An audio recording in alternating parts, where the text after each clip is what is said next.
ba mu fa demee lañ ko woo ay jafe-jafe yu mu am foofu moo tax ba xale ba mujjee génn àdduna ca hôpital buñ ko yóbbu woon at ba léegi nag ñoom waajur yooyu leen ñu ngi wëy di ñaan yoon mu def liggéeyam bëgg nañoo xam lan moo dal seen doom joojulee lii di nag nekk ab interview exclusive boo xamante ni waajuru bébé Dia boobule accordé nañ ko télévision Futurs Médias jaarale ko ci Hawa Signaté dañ koy xool ñu dellu siwaat. seen tiis wër na réew mi seen naqar amul ab ata ngi nii mi ñuy jooy wéet ata ngi nii ñuy jooy seen doom bébé Dia ata ngi nii couple Dia di def di wax di dox di daw ngir xam li rey seen doom ci crèche La Cigogne Bleue bi ñu ko yóbbu woon pour la première fois papa ak yaayu bébé Dia nangu toog ensemble ci télé fësal li nekk seen xol sotti li diisal seen dënn. Bon, bébé Dia, c'était un enfant de 9 mois. On est comme sama deuxième doom. Donc, dama ko yóbbu woon crèche ba Cigogne Bleue. C'était le lundi 30 novembre. Bon, bi ma ko yóbbu dara jotu ko, il était bien portant, ñoo foo, kaf et tout. Donc ba ay booru 14 heures moins sama jëkkër woo ma ne ma moom ndax dafa feebaroon cheikh bi ma ne ko non mu ne ma directrice bi dafa ma woo ne ma naa ko fekk ci hôpital parce que xale bi dafa xaw a feebar ma ne ko feebarul de mi ma ko doon yóbbu en tout cas. directrice su crèche bi woo ma téléphone ni ma monsieur Dia foo nekk man ko maa ngi sama bërëbu liggéeyukaay mu ni ma est-ce que mën nga ñu fekk hôpital ma ne ko ban hôpital mu ne ma sami municipal ma ne ko d'accord ma ne ko lan moo xew mu ni ma non dara xewul ma ne ko est-ce que cheikh bi il va bien lan la est-ce que dafa am lu xew quoi mu ni ma. non dafa xaw a feebar il est un peu malade ñëwal bu fekkee ni mën nga ñëw ma jël sama taxi ma dem bi ma demee ci hôpital bi médecin bi accueillir ma dugg ci bureau mu ni ma waa crèche bi ñëw nañ fi bi ñu fiy ñëw 12h30 lañ fi ñëw man ñu ngi ma woo 13h30 donc toog nañu 1 heure de temps balaa ñu may woo ñu ni ma ñëw na fi 12h30 indi fi benn xale gone bi ñu koy indi fekk na mu décédé. noonu la ma ko ci annoncé. bi ma demee hôpital vigile bi moo ma accueillir donc bi muy expliqué ci la ni man maa def premier soins yi quoi affaire yooyu di ko expliqué ñi ma àndaloon quoi ñi ma nekkaloon naan leen ko moom il est secouriste de formation donc moom c'est ce qu'il disait le gars man je l'ai jamais connu en tant que secouriste man gardien laa ko mos a xamee foofu mosuñu ma ko présenter en tant que secouriste quoi que ce soit mais bon je suppose que woo nañ ko. ci li ma jàpp boobu parce que c'est sûr que cité nañ ko donc woo nañ ko peut-être bi muy ñëw di def soins yi fekk na xale bi décédé ba pare peut-être takku si directement loolu laa jàpp xëy na parce que je pense que bu si takkoon directement quand même duñ ko bàyyi noonu. bi muy yegg si fekk na mu décédé fekk na mu dee man ñu woo ma 13h30 man mi nga xam ne maay bàyyi gone gi dee na ñu def ko li ñuy def jagatee ko yóbbu ko hôpital yóbbu ko kii médecin bi kii ñu toogaat 1 heure de temps après. te man maa ngi dëkk à côté sorewuma 1 heure de temps après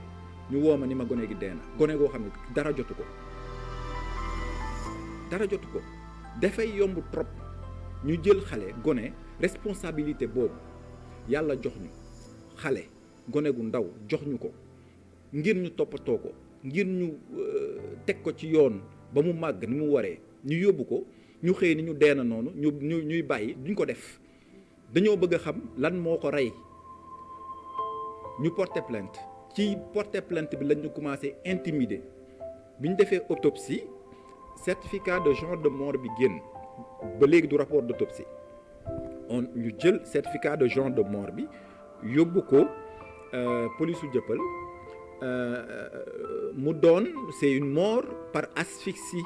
secondaire à une fausse alimentaire loolu mooy mais ça ne veut pas dire que ni c'est pas le rapport en fait qui décrit carrément xale bi lan moo ko rey ndax feebaroon na ndax feebarul woon ndax kër bi muy dox ndax kër bi doxul loolu après la ñëw bi mu demee ci juge bi on a vu que affaire bi di traîner organiser nañ fi marche wax nañ ci Facebook wax nañu Instagram wax nañu organiser ñu on a pris beaucoup d'initiatives pour alerter pour dire que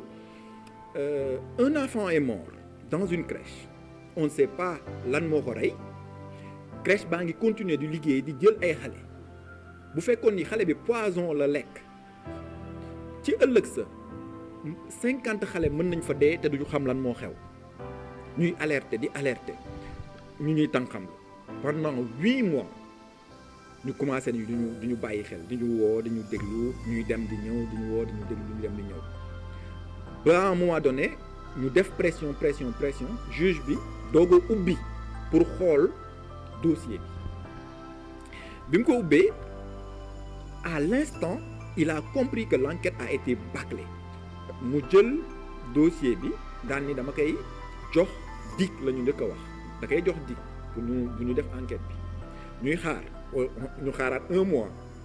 dégguñu dara ñu defaat pression mu avocat bi dem fa wax ak moom mu jëlaat dossier bi jox ko sûreté urbaine mais sûreté urbaine moom en moins de 1 mois en 2 semaines 3 semaines bouclé na enquête am woo na ñële police scientifique bi dem na def nañu seeni li ñuy def mu bouclé enquête bi ci li ñu xam mooy que amuñu woon autorisation mooy que biñ koy jox du lekk li ñu ko doon jox mu lekk dëppoowul ak atam gis nañ ni ñu ko doon joxee mu lekk baaxul à l'instant procureur wax nañu yóbbu leen ñu jàpp leen déglu na leen jàpp nañ leen yóbbu lañ leen prison 1 mois après liberté provisoire kooku moom crèche ba te ab gone dee fa amul autorisation gone dee fa mu def 1 mois ci kaso bi ñu génne ko naan ñu procès ak dugg na fii nañu xaar dafa am ñu ko ngemb noonu la demee te bu continuer dinañu wax ku ko ngemb lu ma imaginer au 21e siècle fi ñu toll ay crèche di dox à Dakar sans pour autant mu am réglementation ñi nga xam ni ñoom ñoo yor justice bi encore une fois xale du caaxaan bakkanu xale kenn du ko foowee bakkanu nit sax laay wax. que justice soit faite def liggéeyam ndax ñun duñu bàyyi duñu bàyyi duñu reculer dinañ topp mbir mi ba mu sës waaw dinañ ko topp ba mu jeex bu soobee yàlla. parce que yéex na trop et c'est très difficile pour nous c'est difficile à vivre parce que munoo bientôt 1 an sa doom décédé amul dara lu leer mbir yi yéex daal amul y a rien de concret jàpp nañ leen bàyyi nañ leen après dañuy toogaat combien de temps pour ñu woowaat ñu def jugement bi nañ ñu dimbali ñu def jugement bi justice def liggéeyam comme ni mu waree ñu xam fu ñu féete mbir yi leer ñu noppal ñu aussi.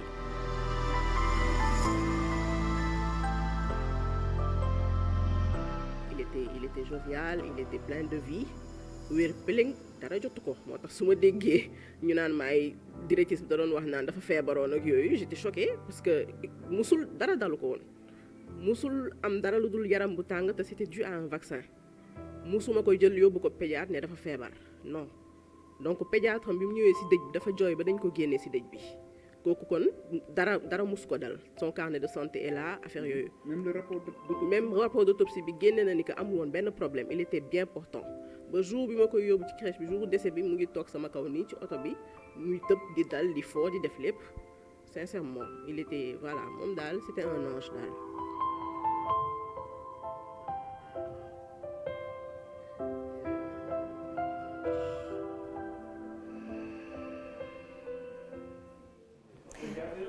jërëjëf Awa Signé